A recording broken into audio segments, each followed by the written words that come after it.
orang yang ritual di sini itu orang yang sakit. Itulah kalau untuk pangkat kita tidak tahu, guys. Ada yang sakit minta apa sih obat saya gitu. Gitu ya. Melalui ritual atau nyekat di sini. Mereka sakit temennya, sakit Iya. temennya Iya. ngerekso awake. Iya.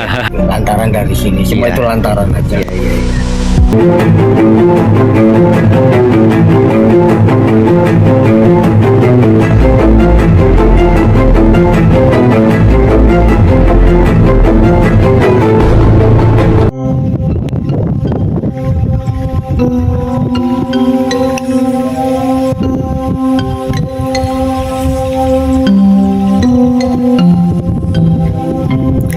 Assalamualaikum warahmatullahi wabarakatuh.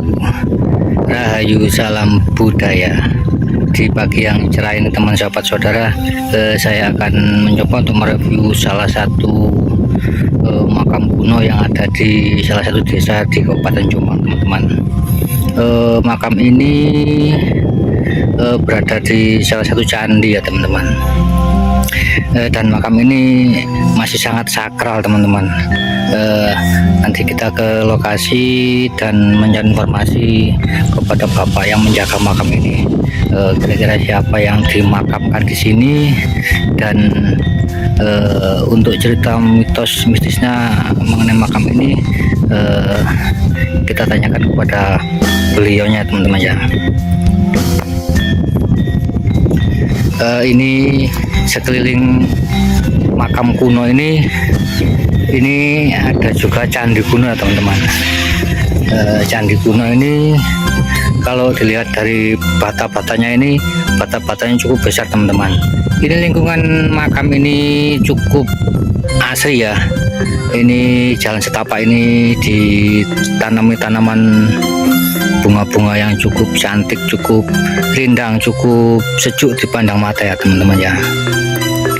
Jadi kayaknya makam ini sangat terawat, sangat dijaga oleh yang merawat makam kuno ini ya, teman-teman. Kita ketemu di lokasi makam ya, teman-teman. Sepertinya bapak yang menjaga makam ada di lokasi. Nah, itu di atas makam kuno ini, di bawahnya ada struktur bata-bata kuno ya, bata-bata mungkin bagian dari bangunan suci kuno ya. Nah, ini kita bisa lihat ini di atas makam ini, di atas bata kuno ini ada pohon besar ini. Jadi pohon ini mencengkeram bata-bata kuno yang ada di sekitar makam kuno ini, teman-teman ya. Ini pemandangannya cukup nyaman di sini ini. Dan nanti kita bertanya-tanya kepada bapak yang menjaga makam ini mengenai sejarah, mitos, mistis, legenda yang beredar di warga masyarakat sekitar sini atau di kampung sini ya, teman-teman ya.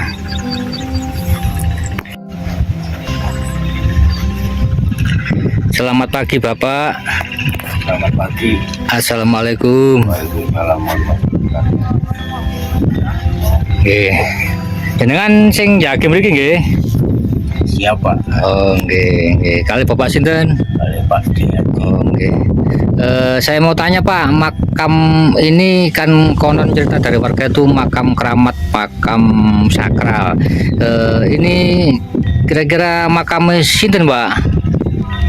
Kita bercerita tentang makam ya. Di makam Sing Bapak Deso, Mbah Nambi sama Mbah Ijo. Oh, ada dua nggih? Ada dua.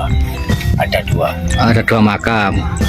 Dan saya tidak tahu Mbah Ijo itu siapa, Mbah Nambi juga siapa. Yang jelas makam Puden ini yang disakralkan oleh masyarakat Dusun Kuasen sebagai cikal bakal Sing Bapak Deso.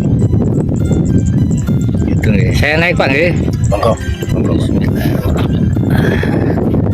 Oh, ini makamnya satu tapi kata Bapak dua. Yang satunya di mana nggih? Dulu kita bercerita dulu ya. Dulu sebelum dibangun seperti kijingan seperti ini, dulu adalah tatanan bata. Oh. Dan maesan ini juga ini baru. Yeah. Masa yang lama adalah bata kuno Oh, iya, yang iya. berdiri. Iya, iya. Ini sudah Diganti ya sama diganti oleh masyarakat dulu. Yang jelas makam ini dulu ada 2, sekarang menjadi 1. Karena pernah saya bertanya sama sesepuh dusun Kuasen ini, kalau memang makam ini ada 2, yang satunya di mana? Dari ketiga sesepuh itu, dari keterangannya si Bang Siur, saya tidak berani meneruskan. Jadi apa adanya ini. Iya, iya. Karena nanti kalau salah satu warga sesepuh dusun Kuasen ini saya pakai satu persatu, takutnya ini kontras lah, karena ini makam Pundan yang disakralkan, Pak. Oh gitu ya. Jadi sampai dengan saat ini warga masyarakat khususnya dusun Kuasen itu masih menganggap makam ini makam Pundan, kan Bang ya? Memang Pundan, Pak. Tempat ini dulu Pundan. Dulu kan kalau setiap Jumat Legi kan pagi kan ramai, Pak, di sini, Pak. Acara apa Pak niku? Kalau dari Jumat Legi itu kan dari masyarakat dusun Kuasen ini kan kirim doa pagi, nggih. Pagi kalau nggak salah jam 8 jam 9 dari masyarakat dusun ini kan berbondong-bondong dari kecil sampai tua, semuanya datang ke sini bawa ada yang bawa tumpeng, ada yang bawa jajan pasar, ada yang bawa dulu namanya encek, bumbu, ember, dan tujuan mereka itu kirim doa ke makam Pundan ini, ke leluhurnya. Jadi dulu itu sempat saya mengalami kejadian itu memang sangat luar biasa, gitu. Dari masyarakat dusun ini dari kecil sampai tua jalan kaki ke sini, bawa jajan pasar, kirim doa di sini. Tempat ini dulu ramai. Sekarang tinggal kenangan, Pak. Oh gitu ya. Sudah tidak dilakukan lagi. Oke. Terus tadi saya juga sempat bertanya-tanya di jalan menuju ke sini, Pak. Katanya di sini itu terkenal dengan nama Pandegong. Pandegong itu apa, Pak, maksudnya, Pak? Pandegong itu kan nama Pundan ini. Oh, ini Pandegong Pundannya. Pundan ini, makam Pundan ini tersebut dari masyarakat dusun Kuasen dari dulu sampai sekarang memang Pandegong. Awal dari legenda Pandegong, dulu pernah ada alat-alat musik gamelan yang sempat dipinjam oleh masyarakat dusun Kuasen untuk acara tertentu, hajatan di sini, ritual di sini. Begitu selesai acara ritualnya mereka pulang, dan besoknya kembali. Alat-alat musik gamelan itu sudah ada, tinggal ngangkat, tinggal bawa pulang. Oh, di sini, Pak ya? Di sini. Itu nyata, Pak ya, real, Pak ya? Nyata. Itu nyata. Iya, Dan iya. habis selesai acaranya, alat-alat musik itu kayak gong lengkap lah, ya. Itu dikembalikan ke sini, hilang. Dan dari masyarakat yang terakhir meminjam bahwa ada lawenya gong atau talinya gong yang mau putus, itu diganti. Dan dari sini, dari Pandegong ini, mereka tidak mengizinkan.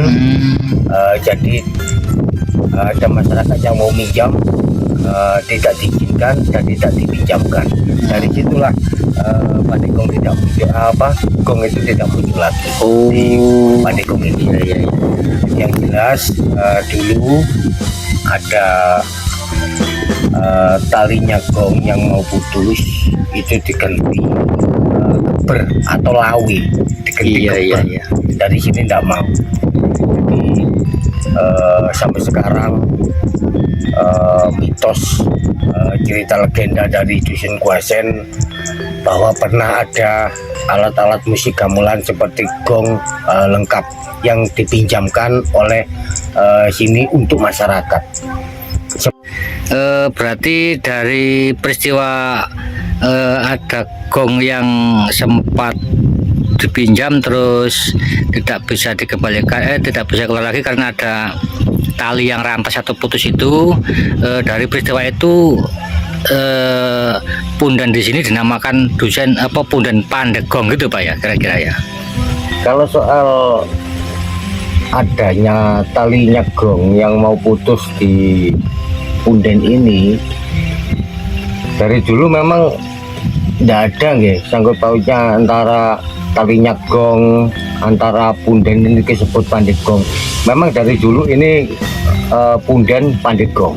Jadi kalau talinya gong putus dipinjam oleh masyarakat diganti geber, tetap namanya juga tempat ini Pandegong. Gitu nggih. Tidak ada pergantian antara tali putus ini sebelum menjadi nama punden yang lain atau nama punden yang bukan Pandegong, tapi tetap apa namanya nggih, tetap Pandegong Pak, dan dulu Pandegong. Kita tidak tahu Pandegong itu apa dan cerita di balik sejarah dinamakan Pandegong itu bagaimana.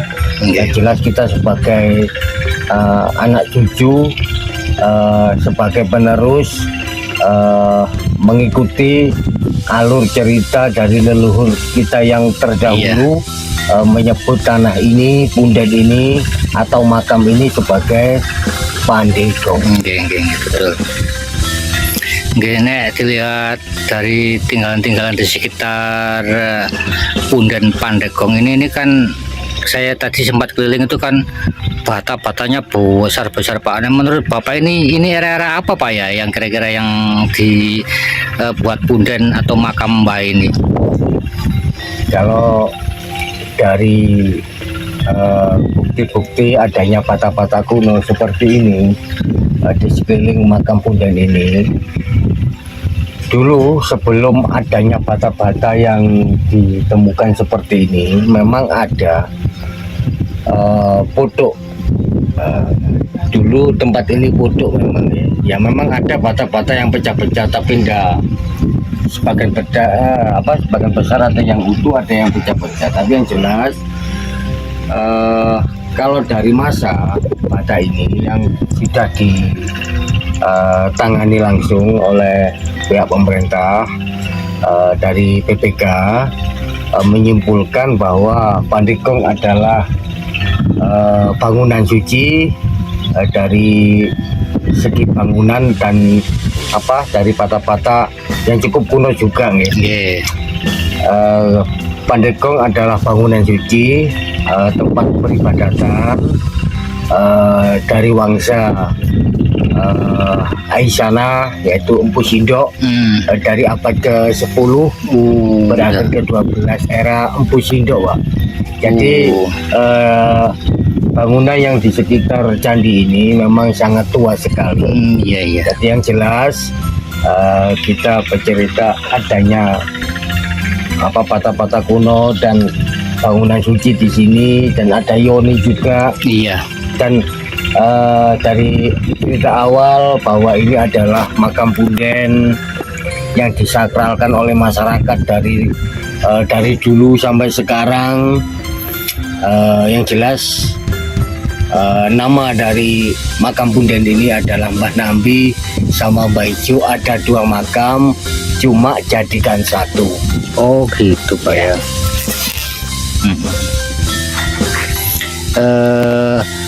Untuk kedepannya kira-kira makam Mbah Ijo sama Mbah Nambi ini dari kacamata masyarakat, dari kacamata warga ini kira-kira tetap dipertahankan di sini atau ada upaya yang lain Pak?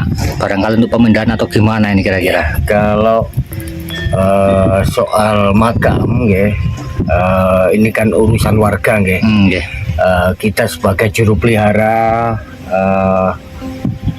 apa baiknya dari warga lah. Karena yang jelas sebelum saya datang ke sini, tempat ini memang sudah disakralkan oleh masyarakat dusun ini dari masa ke masa. Kita sebagai penerus penerus anak cucu yang sudah merawat ini, apa baiknya nanti dari masyarakat dusun Kuasan ini tentang makam ini, apakah dibiarkan seperti ini, apakah direhab lagi lebih bagus lagi, kita tidak tahu Bang. Yang jelas dari dulu dan sekarang sudah ada perbedaan yang jelas. Dulu setiap Jumat Legi masih banyak yang kirim doa hajatan di sini bareng-bareng sama masyarakat. Sekarang sudah ditinggalkan. Sekarang sudah menjadi tinggal kenangan karena sudah tidak dilakukan lagi. Kira-kira untuk hari-hari ini kalau malam-malam tertentu itu masih ada peziarah Pak ke sini? Kalau penziarah atau ritual, alhamdulillah masih ada. Masih ada. Entah itu kirim doa, nyekar atau ritual masih ada, masih dilakukan. Dari masyarakat sini juga masih dilakukan. Dari tamu-tamu luar ada nggih? Ada, dari tamu-tamu luar ada. Kira-kira kalau di garis bawah itu warga yang kesini tuh apa Pak tujuan utamanya? Kalau warga sekarang ada yang nyekar, ada yang jagongan, ada yang nyantai-nyantai, ada yang melihat pemandangan, ada yang melihat candinya, macam-macam variasi. Ya, barangkali ada tujuan-tujuan tertentu, umpama ini kepingin berkah, kepingin pangkat tinggi atau gimana Pak? Ada apa enggak Pak kira-kira ya? Kalau di sini Pak, menurut saya pribadi, biasanya itu orang yang ritual di sini itu orang yang sakit. Yang sakit sudah berobat kemana-mana, sudah putus asa, akhirnya mereka ngalah berkah di sini, kirim doa di sini, minta petunjuk dari Yang Maha Kuasa melalui tempat ini, makam Punden ini, supaya bisa ditemukan kalau yang sakit apa obatnya. Ya seperti itulah. Kalau untuk pangkat kita tidak tahu. Yang jelas yang kita lakukan itu kan, yang kita tahu ada yang sakit minta apa sih obat saya gitu, melalui ritual atau nyekar di sini, bukan minta sama kuburan melalui ini, melalui media ini.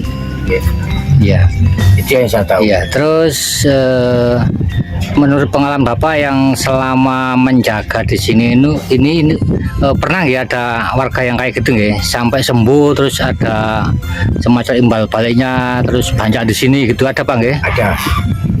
Yang jelas kalau yang dari masyarakat itu pernah yang sakit itu kan tidak pernah pulang, tidak pernah pulang. Di sini Pak menetap? Di sini. Tapi masyarakat sini ya. Oh gitu. Masyarakat sini tidak pernah pulang,